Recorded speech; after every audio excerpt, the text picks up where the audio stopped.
Aaliyah. I'm going to be your social worker. Can I have your name? My name is Aaliyah. Hi, Aaliyah. It's so nice to meet you. So a little bit about my role and who I am before we begin. I am, as I said, a clinical social worker, and during this time we're going to be talking about a little bit about why you're here, what brought you here, kind of assess your situation a little bit. We'll come up with some goals together, and then in the next couple sessions we'll create an action plan and go from there. So before I begin, I do want to make sure I mention that everything that is said here stays here. This session is entirely confidential. The only limits to that are that I am a mandated reporter.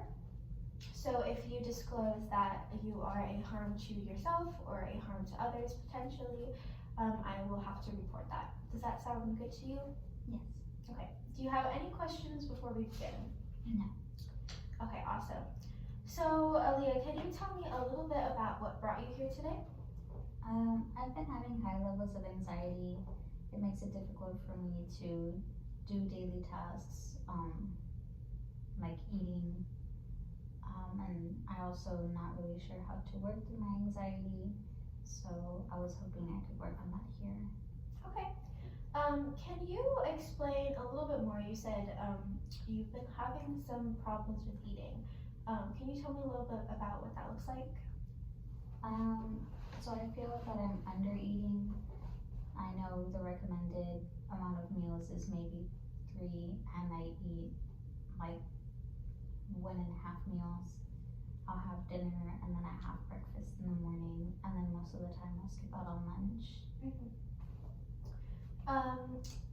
Do you understand a little bit about why that's happening? Is it because you're feeling nauseous, or because you think you don't have time for it, or do you have any idea? For me it's time related. I'm a full-time student. I work part-time in between classes and after class, and so then by the time I get home, I have so much to do, and so I feel like if I skip out on lunch, I can use that time to work. That way when I get home, it's not as hefty of a workload. And so it definitely is a time thing for me. I feel like it's a waste of time almost. Okay, that's really good to know. So I think what we're both talking about here is time management. That seems to be a really big stressor for you. Can you talk about maybe when the time of day you feel most anxious? I think I'm most anxious in the afternoons when I get home. So I get home at like maybe 5, 6 p.m. And so that doesn't leave a whole lot of time left in the day for me to still do homework, to have a meal, to pick up some of like chores at home, and then rest in a timely manner. Yeah, it does sound like a lot for sure. What does your time management look like currently? Or is there anything you're using to schedule or plan, like a planner or something like that?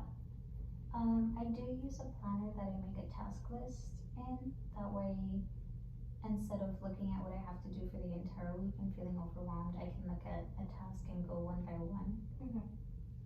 Do you feel like that's effective for you? Yes. Okay.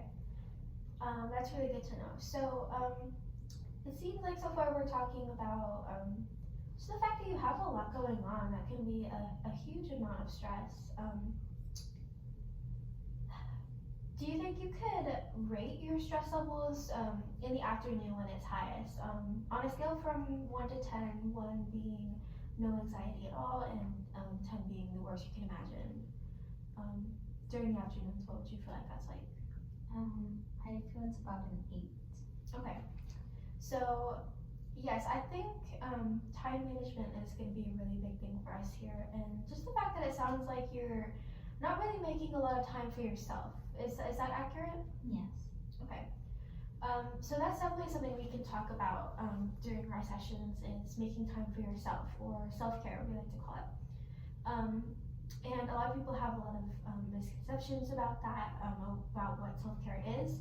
but it's really a complex thing that I think everyone needs to participate in, because it sounds like a lot of your stress is coming from not making yourself a priority, and you're trying to give in to all these things that are such a big part of your identity, work and school and family and peer relationships, which are all very important things, but if we're not feeding into ourselves, then it can be very easy to become overwhelmed by the amount of things that we're doing. So one of the things about self-care is that there's a lot of different ways you can go about it. There's domains of self-care, so there are physical self-care items, emotional, intellectual, spiritual. There are lots of different ways that we can practice self-care. So do any of those stand out to you in particular? I think spiritual sticks out to me. I pray daily, usually at night, at the end of my day. Mm-hmm. Do you feel like that helps decrease your anxiety levels? Yes, I feel like that's a way that I kind of wind down and reflect on my day. Mm-hmm. And it helps me, kind of just go to bed before I have to start all over again. Mm-hmm. That makes sense. How long do you think that takes you? I think maybe 2-3 minutes. Okay, awesome. So, like I said, you're planning out all this time for different things. You plan out time for homework and for work, and you schedule out time for that. So, do you think you could schedule out time for spiritual self-care and praying, say, in the mornings for 2 to 3 minutes? Do you think that would make a difference? Yeah, I think that would. I think that could be helpful. Mm-hmm. Okay, so setting aside 2 to 3 minutes of prayer every day, do you think that's too much, or do you want to try every other day or a couple times a week? I think I'd like to try with every other day first. Okay, that sounds great. So before our next session,